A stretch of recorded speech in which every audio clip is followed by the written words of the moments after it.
Hello and welcome back to another episode of World of Warcraft Hardcore. My name is Syken and today we're continuing the World of Warcraft Hardcore series of our Hunter Syken Shoots. I am still going to level here and there. Today it is Duskwallow Marsh. By no means we're going into the water because this is shark territory.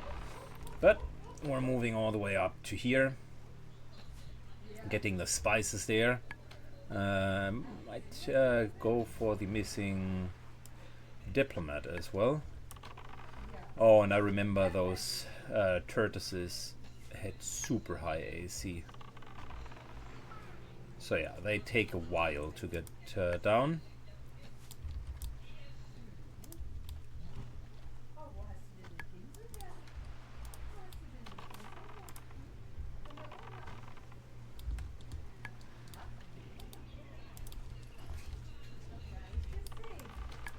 Okay, so we have a couple of quests actually.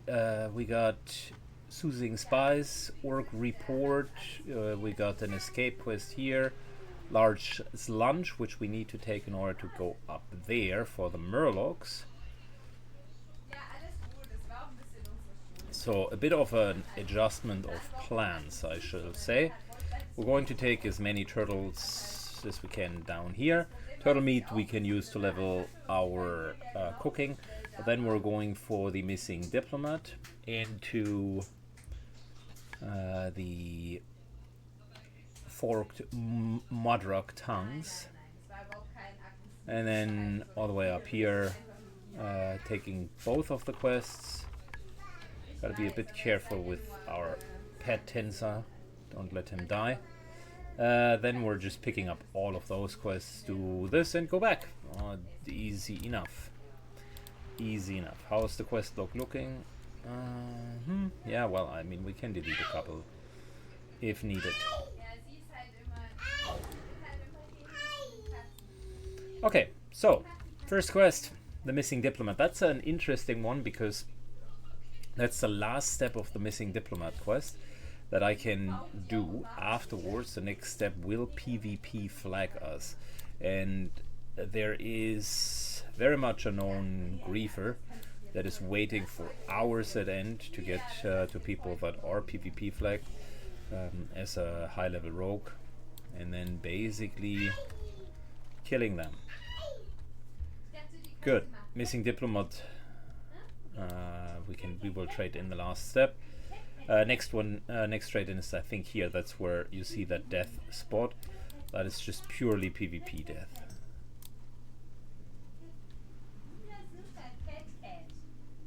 Murderburrow. Those are the clickers.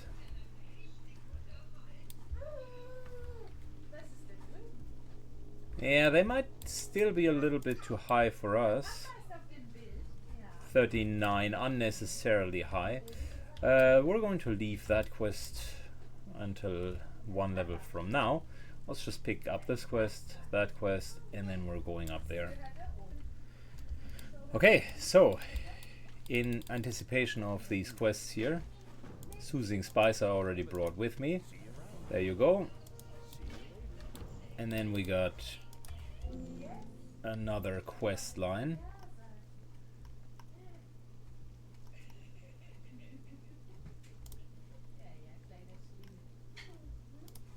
Good, we can take that one away and we're ready. Perfect, so lots of quests to trade in. And we need to get a lot of spider eyes, which we can take. Just need to be careful not to move into the camp of the horde. I think we're going to take hungry first, and then we're going up here, doing the spider eyes.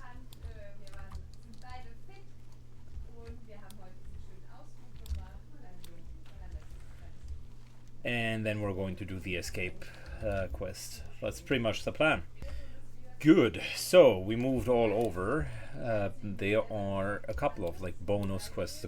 That's kind of a very, very efficient questing momentum. Fortunately, it's just a one-off because you only need those quests once. but they are really, really good. So gotta get a little bit closer. 1, 2, and I'm always forgetting the third one. Oh yeah, there we go. Cool. So that's 3 quests directly to be traded in, easy peasy. And they actually are a good experience, believe it or not. So we are, with all of the trade-ins, already 37. The idea is to do as many quests as we can, then we're porting back. In about 40 minutes we're going to see another world buff drop. I'll take that. And we're going to take the boat to Ratchet, where I'm trading in a couple of quests. And then we're going to just fly down here to Theramore. We now got the flight point, which is huge.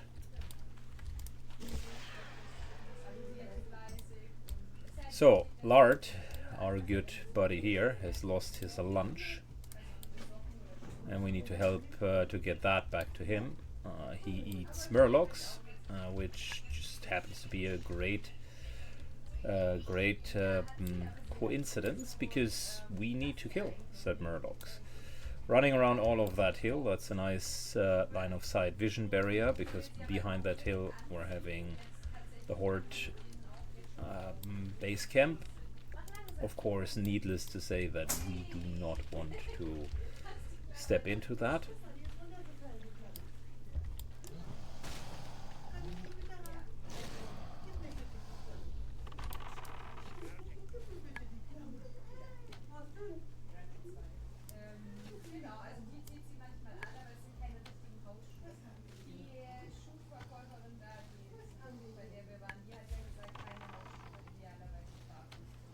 All right.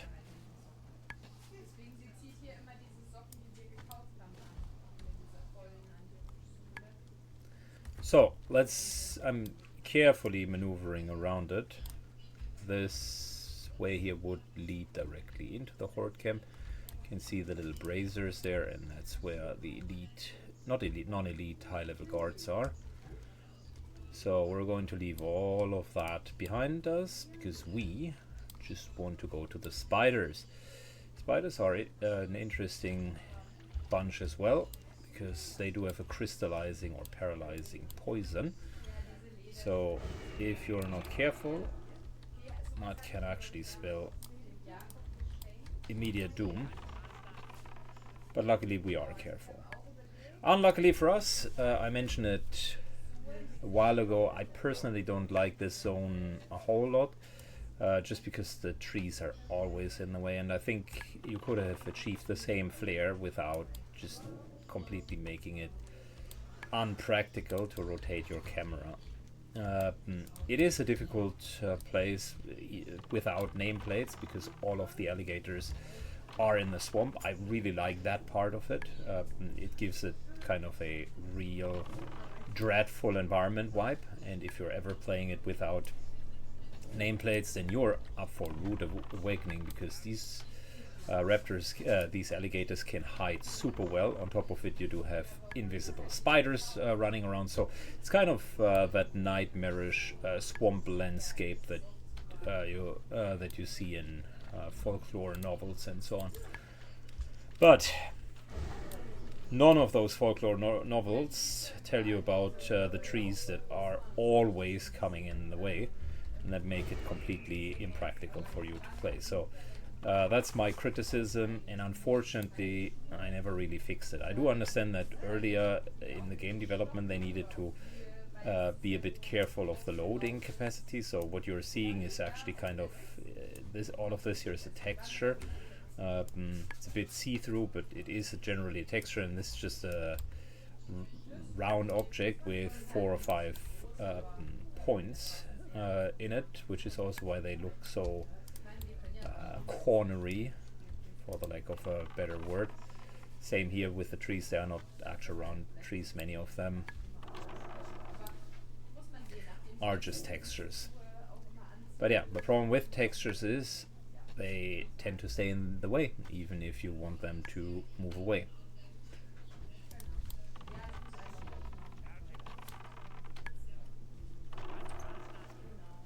Good. These spiders here will drop ice. We need 40, so 20 spiders that need to die.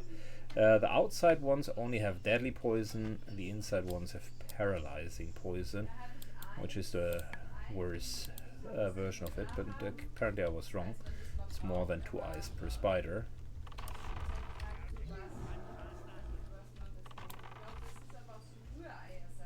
Okay, we're just going to take them out. A couple of them have patrolling routes, but with our kill speed, I think it should not be a big problem at all.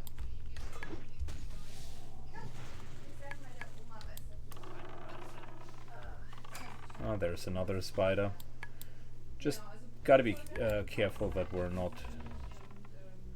always adding them. I'll pull the pad back, then send it back in.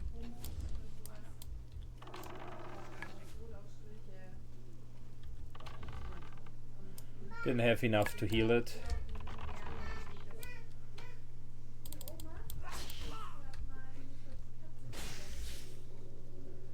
Luckily I do have stone form, so for me this means nothing. And we're going to kite it out. Okay, well, yeah, not the best usage of pet. Let me eat up and regain the pet. Alright, we good sheep. By the way, Pat is, in the meantime, loyalty best friend, so we're doing very well with Tensa. And I must say, I'm also not seeing a huge difference between him and the feline, so I'm happy that I selected an ape for Pat. The thunderclap is nice. That was a nice thunderclap.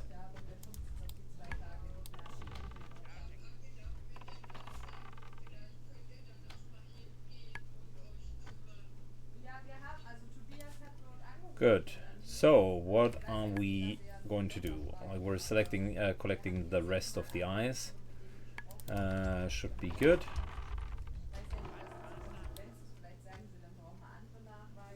And I think we're fast forwarding because we still have a lot of other quests to do. Alright, we fought our way from here to here. There's a trail of death following us. I stuck true to my roots, which is don't evade the wildlife. We are a hunter for a reason. And we just killed everything. There is this nice escort quest, which I think has very little to no spawns, and if you're clearing everything out in advance, then the actual escort quest isn't that problematic either. I remember him kind of going through here and then alongside the river, which is fine by me. No problem for Tenser or for me.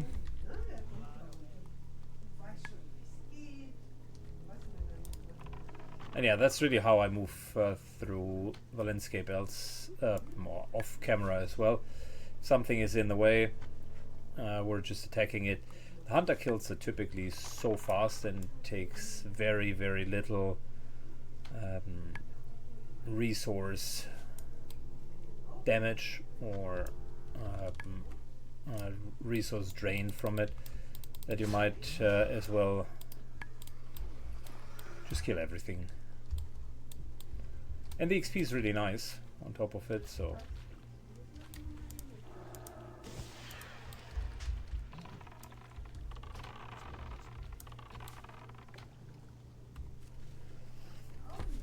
good. Time for us to, I think we need to kill those 3, then we're done. Then we're handing in the eyes, which would be from the 40 or 20 odd spiders that we've killed. And if we have enough time, we still get a couple of Murloc heads. That would be nice.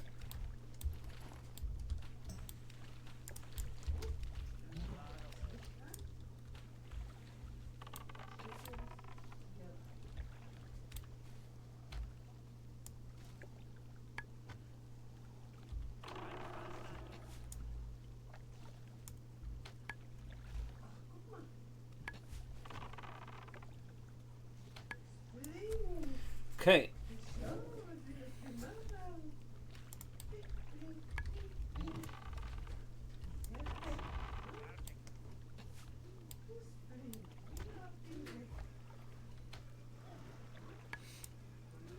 He has not stopped once yet. Normally those enemies would attack him, but we're just killing everything.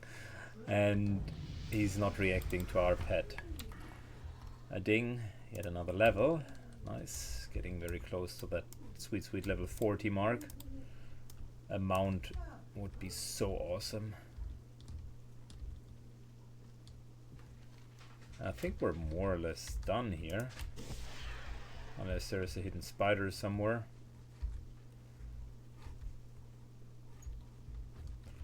But that's better not the case. Cool. And we have plenty of quests to trade in. That's actually not bad. Like, if we manage to do these murlocs, and we would have gotten almost all of the quests of Duskwater Marsh in one go. Granted, we'll need to come back. Tiara of the Deep, for instance, Zufarak quest is here. Cornelius Riddle is over here, which we can only do after we've done the ships in String of Thorn, which is like 42, 43. So the area won't stop to be relevant. There are a couple of quests, at least on the Horde side, around the Onyxia guards down here. So yeah, we will come back, but as a quest hub, so to speak, this is it. We are hopefully soon done, and I'm not going to regret any of that.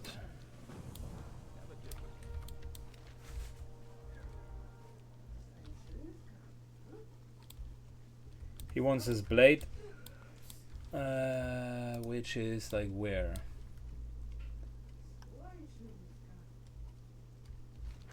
Oh, I don't remember that. I remember I never did that, likely for a good reason, because it was potentially too far away. Yeah, we'll need to look it up. Okay, wait, we're not pulling anything before that invisible spider isn't gone. And of course a Murloc adds. Not a great timing, but that's how it starts. One little moment of lack of attention and things can turn sour.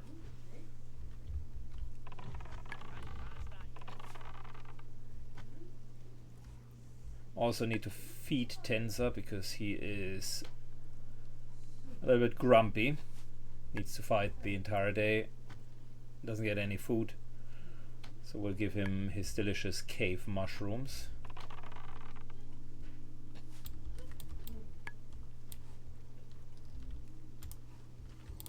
There we go. It's always important to also then let the entire feed pet effect run through, because if you re-engage in combat, that immediately means it's gone. I want to fill the happiness up all the way to the maximum, because then it takes a longer time until he drops again.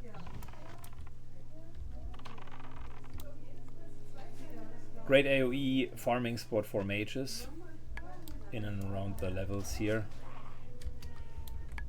A little bit higher level, to be fair.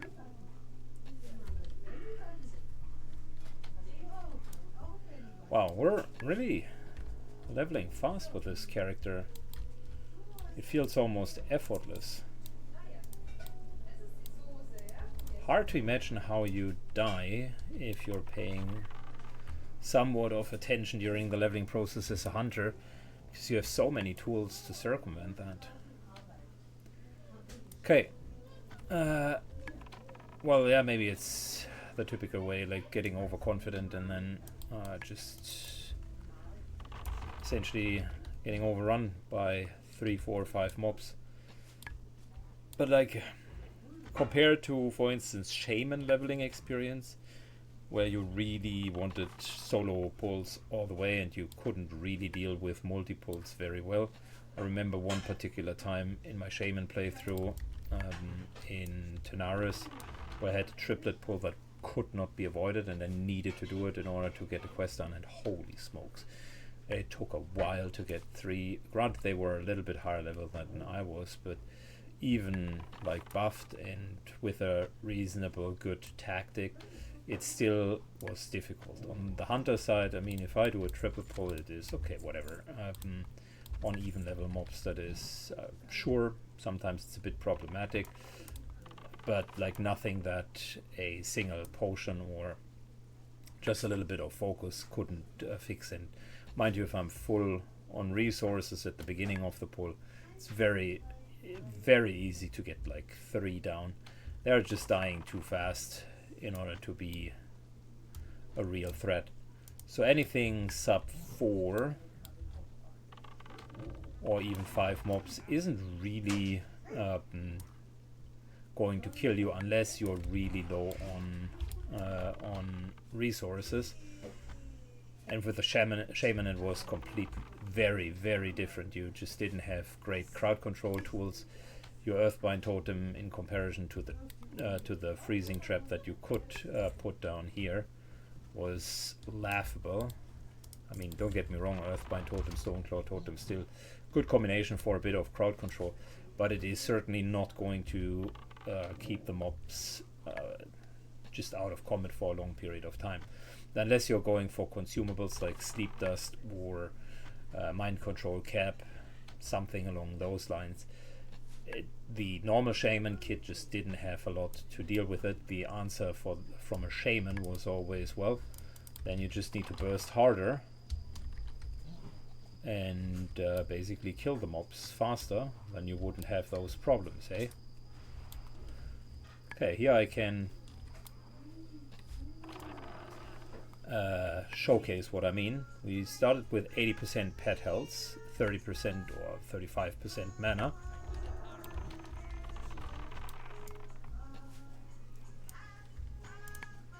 Going in, throwing a little bit of a grenade.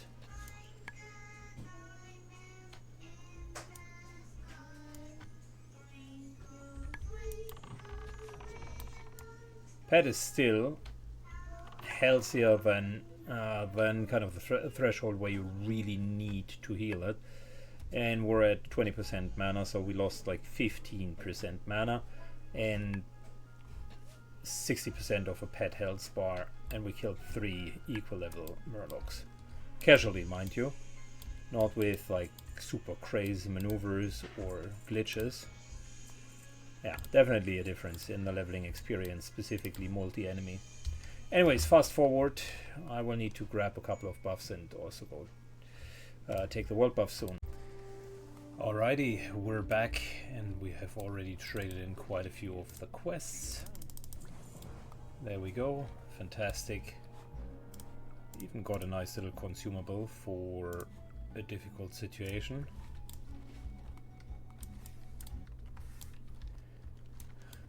Good, so we just need to trade in one more quest. The funny part is all of the initial quests now led to sort of follow-up quests. So the quest that we picked over here with all of the pickup items, that actually materialized quite well into a follow-up set of quests. And we do not only need to kill all of the turtles over here, but still a few more Murlocs, which is going to be the first thing that we're going to do. Then we're handing in the missing diplomat. I'm not sure if I like the idea of effectively being PvP flagged in this area. It seems to me like a very bad idea, specifically if there's a high level rogue, but I can somewhat circumvent it by just logging in to Alliance and checking if someone is in Duskwall Marsh. And if the answer is no, then I can PvP flag without being compromised. Then we're handing in Lard's Lunch, which we're finishing here, and then we're going for the Deserters, which I think has a follow-up quest then afterwards as well. So plenty that we can do, plus we do have a nice world buff, so we should use that time meaningfully. Given our overall level situation, 37, we're going to end this year in 37.5, which is really a perfect time to go to Desolace, do the entirety of Desolace in one swoop. That easily gets us to 38 and a lot, maybe even 39. And then it's Scarlet Monastery time, plus also the time to do basically the elite quests for Nessingway in Stranglethorn. And if I can find a group there that is helping me with the elites, then that would be a very easy weapon upgrade. Quite sizable weapon upgrade actually. It would go back to a gun as well, because you can pick whether you want a gun or a bow. I would of course go for a gun.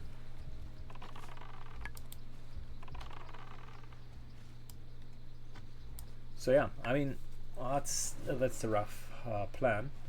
I would actually love to do Scarlet Monastery, because there are a couple of hunter drops as well. I don't particularly recall a good gun or bow, but to be fair, that typically wasn't on my radar. Never really looked out for hunter guns.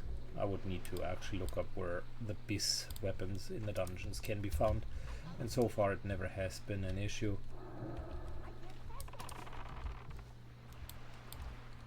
Because there are no dungeon groups anyways.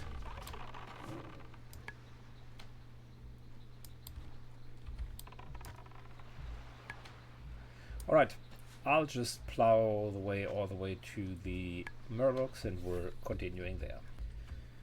Alright, we do not yet have all of the drops from the turtles, but that shall not keep us from already killing a couple of Murlocs. Nothing should keep us from that. If you see a Murloc, you kill a Murloc. That's the age-old wisdom in Azeroth, because they reproduce too fast. And yeah, once we're done here, we just need a couple more heads.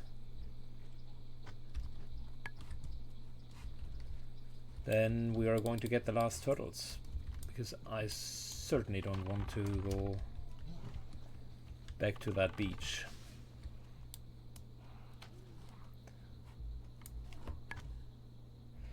These guys are even level. Densely populated here, so I gotta be careful not to pull too many.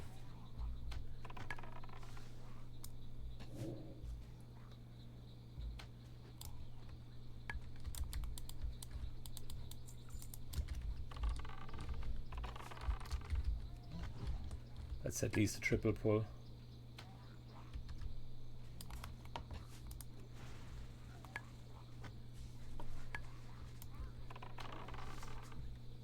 Luckily we got Tensor, who easily picks it up with his AoE ability.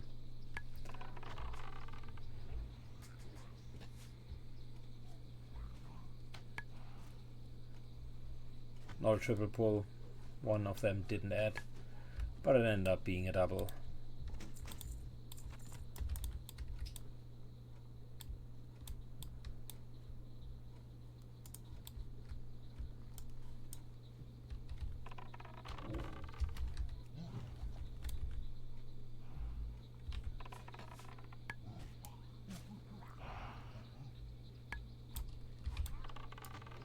Alright, well, Murlocs, really an easy target if you can solo pull them and make sure that they're not running away.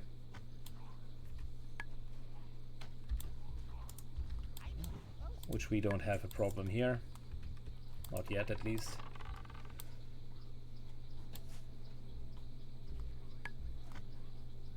But that's the thing, right? So the moment that someone runs inside of this camp, situation might escalate very, very quickly.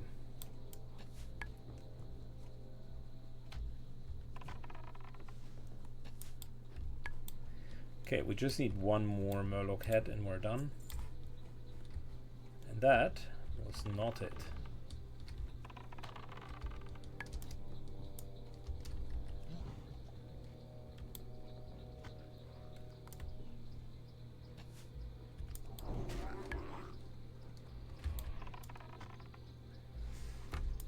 Okay, come on. So, one more, and then 3 more tongues, and then we're free.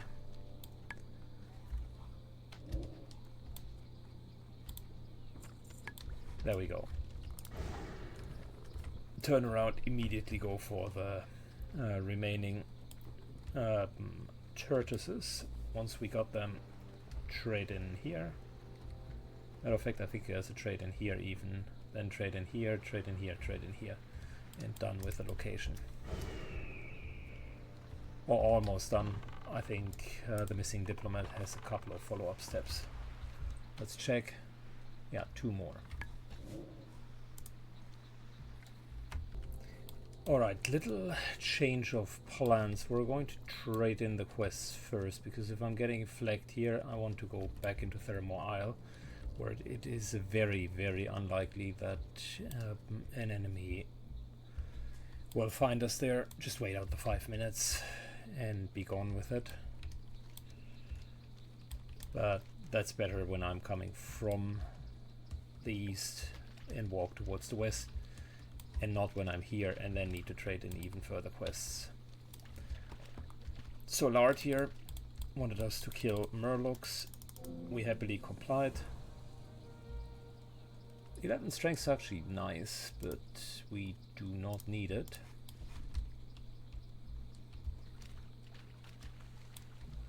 Which brings me to our overall equipment. Given the lack of people around the server at the moment, it's kind of at an all-time low, I think. There isn't even much in the auction house.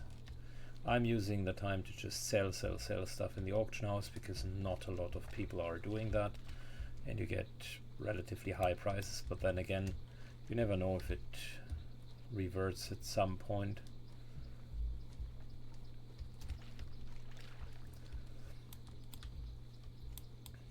Maybe I'm just collecting gold, and gold is becoming meaningless as a currency. Who knows?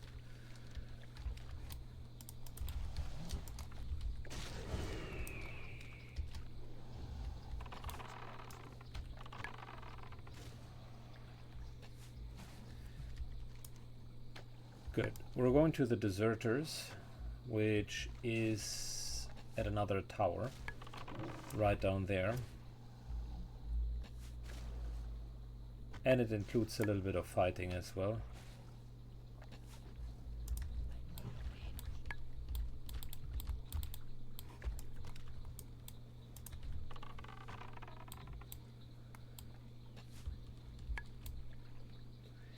Let me fight our way through there. Good. So here is the Lost Point Tower. Planting a little trap here.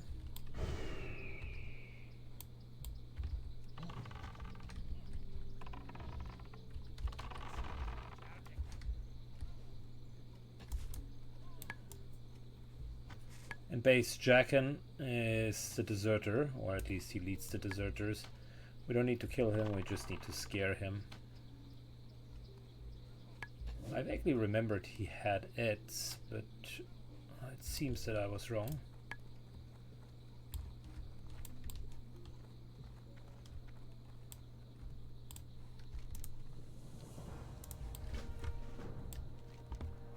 And we're back to Theramore, which at this point, let me relock. Good, everything is clear, not a single person, 0 people are in this zone from Horde side. You cannot hide from a simple who, and there is only one level 60 rogue who I know very well. He wouldn't even attack me, even if I was PvP flagged. So we're going to do the missing diplomat, eh? Let's go. Alright, I checked one last time.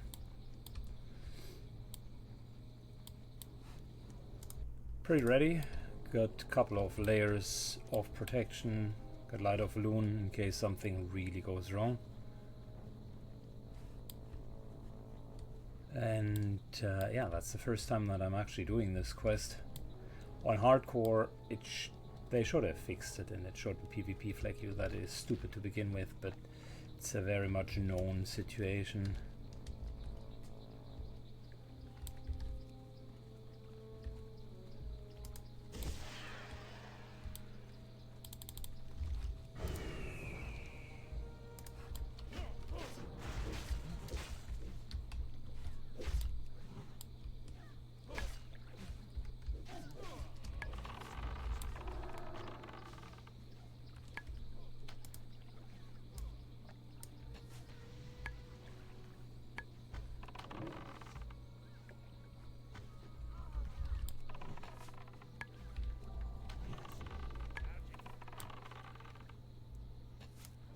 And yeah, that's kind of the situation when you're fighting those three, one of which is the private here.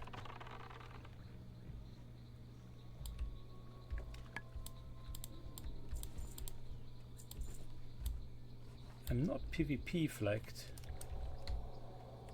I'm not PvP flagged. What exactly?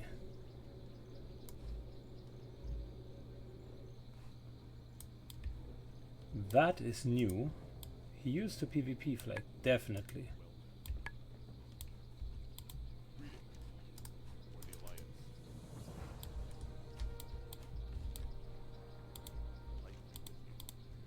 Alright, Jada Proudmore offers us a 7 stamina ring, which is not bad at all, mind you.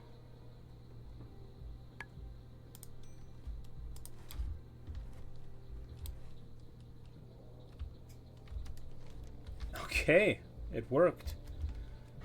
I completely overanalyzed and overthought that.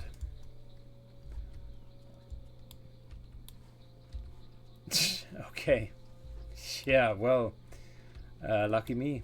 We were not PvP flagged. The world still continued. The Doomsayers were wrong. Okay, good. We're going to trade in, and then that, I think, concludes Duskwallow Marsh. Let's trade in. Pristine Crawler Legs, that is not here. And the Deserters, I think, were upstairs.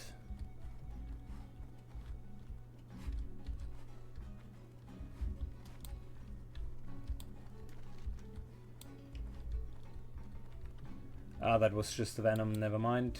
Deserters were in the castle. And that would be the last quest. I think from here we're flying directly to Desolace next. I still want to use my world buff and get it as much done as possible. How's the quest journal looking? Reasonably empty. It's pretty good.